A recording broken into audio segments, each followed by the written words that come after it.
Hey guys, DField here, and welcome back to another episode of the Pixelmon series. How are you guys all doing today? I hope you guys are having a fantastic week so far, and I do believe that it is Thursday when you guys are watching this, so there's one more day until the weekend. But guys, we are back on the Pixelmon server, and guys, check this out real quick before we even do anything. On the top left of your screen right there, look at the FPS at spawn, guys. Like, oh wow, okay, as soon as I looked at the ground, it shot up, but if I'm looking up this way, the FPS at spawn, because of the Cube Season 1 map, drops to like 30 FPS. Now, I'm assuming that it's probably because there's a whole bunch of redstone mechanisms and like hoppers and a whole bunch of weird stuff that is in this current spawn, and this is literally the only place that I have such low frames whenever I'm recording or doing anything on the Pixelmon server. So it kind of sucks because I do live at spawn. And speaking of which, let's go ahead and show you guys our new house. So this is, or this was, and still is kind of, this is Stacy's Cat Cafe. So in the previous live stream that we had, I decided that we were going to take over Stacy's Cat Cafe, or this Chinese pagoda or Asian pagoda. I don't even know what you call it, but this is currently our house. Now, before we even look inside, I kind of want to show you guys this as like sort of like a nostalgic feature for all of my Cube Season 1 viewers that I still have here. But if you go upstairs over here, as you guys probably know, this is like Stacy's secret room. Like, this is where she stored her stuff. This is where she kept everything that she needed, and like this is just one of her hideouts. So guys, check out all these items in here. They seem very, very like, you know, normal, nothing too crazy. But if you guys think about it a little bit, right? Think about it a little bit. The last person to touch any one of these Minecraft items in here and put them into their respective slots was Stacy. Stacy was the last person to touch each and every one of these items in here. So I don't really I don't really know if I want to mess around with any of those items in here. Like, I might borrow some of the items here and there if I ever need it for anything. But it's like, it's kind of like a sort of what do you call it, like a memento, like, you know, just to kind of say thank you to Stacy for letting us use her cat cafe for our base here. So I know a lot of you guys did tell me that the skyscraper, which is I believe over in this direction right here, so this is basically going to be, the skyscraper is going to be Team Sunflower's like main headquarters, I think. Ooh, there's Togetic's flying around. What the heck? But I feel like I don't want to live in a skyscraper right now. You know, I'm more of a house type of person. I'm not really one to live in an apartment right now, or like, you know, I don't want to live in a skyscraper in the city right now. So I decided that I was going to go ahead and ask my stream where they wanted me to live, and a lot of people wanted me to live in this cat cafe. So let me go ahead and give you guys the official tour of our brand new establishment here. We got Mark's Pagoda. And guys, check this out, okay? Half of Stacy's cats from Cube Season 1 are still here. We got Buddy, we got Nugget, Georgette, and then this one over here, I don't know if it doesn't have a name. I didn't mean to hit it, oh my gosh. Now I can't even make it sit because it's not my cat. Uh-oh. But anyways, this one is unnamed over here, but she's gonna be chilling on the litter box. But yes, we're gonna be taking care of Stacy's cats. And over here we've got two of my main storage chests. I'm basically keeping all of my items, I mean, a little bit organized. It's not like crazily organized or anything like that, but I am keeping a majority of my, you know, my colored nips over here. We got a bunch of berries and all of our stuff, and then all of the rare ores like the TMs and the necessary ores for the actual Pixelmon game are in this top chest over here. So we do have a healer at our house, nice and useful. We don't really use this healer too much, to be honest with you, because we normally just go to the spawn and use the healers over there. But it's always nice to have a healer. And then on the top floor over here is basically our workshop. We have everything over here. So obviously we've got our furnaces that we've been cooking up everything on. We got the mechanical anvil, or we got the Pixelmon anvil, the normal anvil, and then on this side we have a PC so that we could store everything that we need. We have a mechanical anvil, which allows us to actually make the lids and the apricorn stuff all automatically. We have a fossil cleaner, we have a fossil machine thingy, and then we have a trade machine over here. So earlier this week, I actually traded my Gengar, or I had a Haunter, and Dylan also had a Haunter, and I traded them over so that they would actually go ahead and evolve into their respective types. So not really much to update with you guys in terms of my team, like other than you know, higher levels and anything like that. My team is basically the same right now. Like, nothing has changed too much. We've got the Blastoise, we've got two main Pokemon, And then we also have the Infernape. Wait, actually, we have 3 starter Pokemon, I think. We have the we have 4 in my current party right now. We have the Torterra starter, we have the Blastoise starter, we have the Charizard starter, and the Infernape starter. So I'm probably like messing around with my teams a lot over the next couple of days. I'm like trying to figure out what exactly I want to level up first. But I think my first goal is to take But I think my first goal is going to be to take this Pupitar and level it up to level 55, because once I get to 55, it evolves into a Tyranitar, and that just looks freaking crazy. So I gotta use one of those. Now, guys, here is my dilemma. I have an Infernape here, which is level 48, but I don't know if I want to keep him in my main party. Like, I'm feeling like I want to change him out for something else, like maybe another legendary. Maybe I want to, you know, get something completely different. But I don't know if I want to keep that Torterra, or not the Torterra, excuse me, the Infernape in my main party. Like, I kind of want to switch him out for something else, and I just don't know what yet. So what I'm thinking about the Infernape, like, I'm going to keep him in my party for the meantime, because he is a very strong Pokemon. But I just don't know. Like, I'll probably end up changing him for either another type, or like maybe another flying type when I get a legendary, or something along those lines. So anyways, let's go ahead and show you guys what we've been working on. So over the past couple of streams, I've been clearing a jungle, because our very first rare Pokemon that we're actually going to be hunting is a Mew. Now, for those of you guys who are not aware of the was that a shiny? Oh no, it was a freaking I'm always looking at the Pokemon as I'm flying, because sometimes you'll just happen to fly by a shiny Pokemon and you'll never even freaking notice it. Anyways, as I was saying, the very first Pokemon that we were going to be getting, or the very first legendary Pokemon that we're going to be hunting, is a Mew. Now, I was streaming on Monday, and I believe that my entire stream told me that a Mew only spawns in the Jungle Hills and the Jungle Mountains biome. So we went actually over here all the way far to the southeast area, and we found a jungle biome, and what the frick is that? Yo, I have to catch that. What the heck? This thing is like a submarine. What the frick? Yo, what level is it? 47 Wailord. What the frick?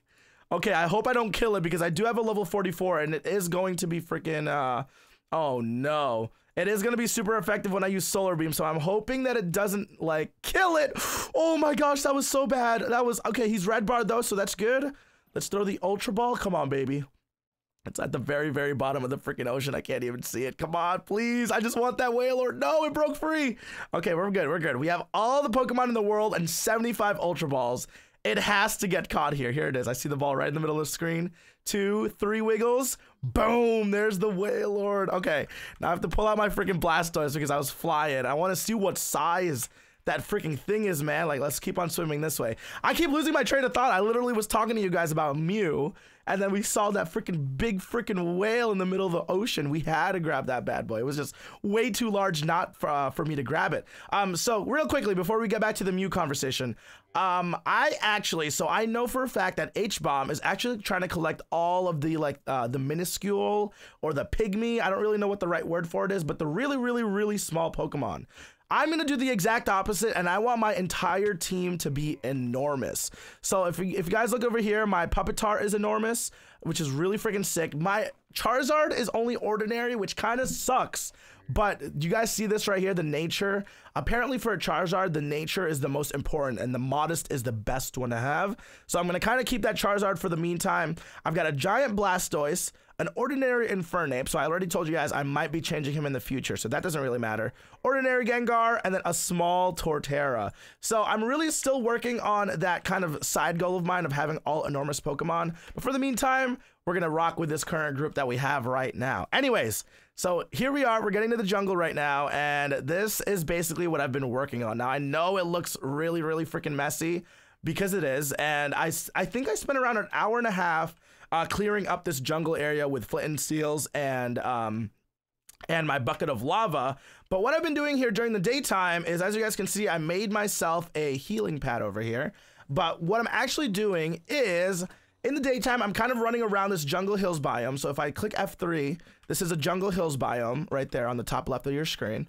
And there is a 30% chance for a Mew to spawn in this biome every 2.5 minutes while it's daytime. So I know that sounds kind of confusing, but it literally is just all RNG at this point. I have no idea when a Mew will spawn. I'll probably try to record it when it does spawn, if it does spawn, but as long as it's daytime, we have a 30% chance to spawn in a Mew every 2.5 minutes. That sounds so freaking confusing, but it's very, very simple. So while we're actually sitting here, I've been training up all my Pokemon on these bug slash grass slash flying type like Pokemon that are all kind of just chilling here. And if you guys didn't notice, in my actual inventory, I have this thing called the Orb of Static Souls. Now, Dylan has super strong Pokemon right now, guys, and I think he's got like a Tyranitar that's like level 92. Like he's been no-lifing the bosses by his base. But whenever you kill a boss, there is a slight, very, very small chance that it drops an orb. So this is the orb that I'm talking about, and what I actually did was I attached a Thunderstone with the orb, and I made this Orb of Static Souls. So what this does is when you kill or when you defeat 375 Pokemon, so the durability on this actually goes down to 0, this will charge into I guess an Orb of Static Souls that's charged, and we're going to be able to actually go out and find ourselves a Zapdos. So the Zapdos is the one that gets spawned by the Orb of Static Souls. I've not actually found a shrine yet. I'm pretty sure I'm supposed to look in like the desert. If I look in the deserts, there is a small chance that I will find myself a Zapdos shrine. I just haven't actually had the time to go do that because obviously we have a whole bunch to freaking collect before we even get close to fighting the Zapdos. So that's kind of what I've been doing the past 2 days. I've just been collecting souls. I literally spent so long on Tuesday, and is that an enormous pincer? I have to catch that if that is.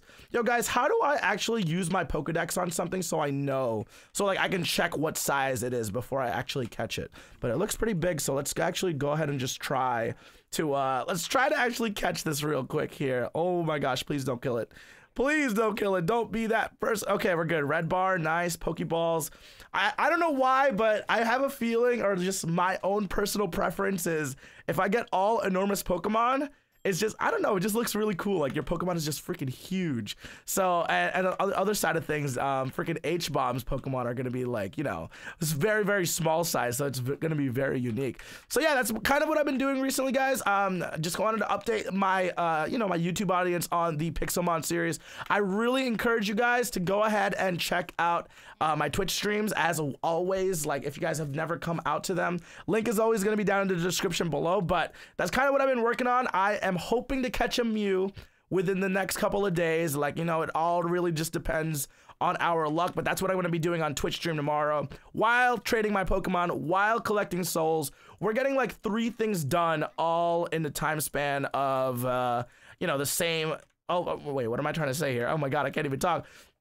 We're getting 3 things done all at the same time. Like, you know, we're trying to hunt for a Mew, we're training our Pokemon, and we're collecting the orbs, we're collecting the souls in order to be able to fight a freaking Zapdos in the near future. Now, I do also have to say, guys, I need to train a Scyther. I currently have a Scyther, but it's not very strong yet.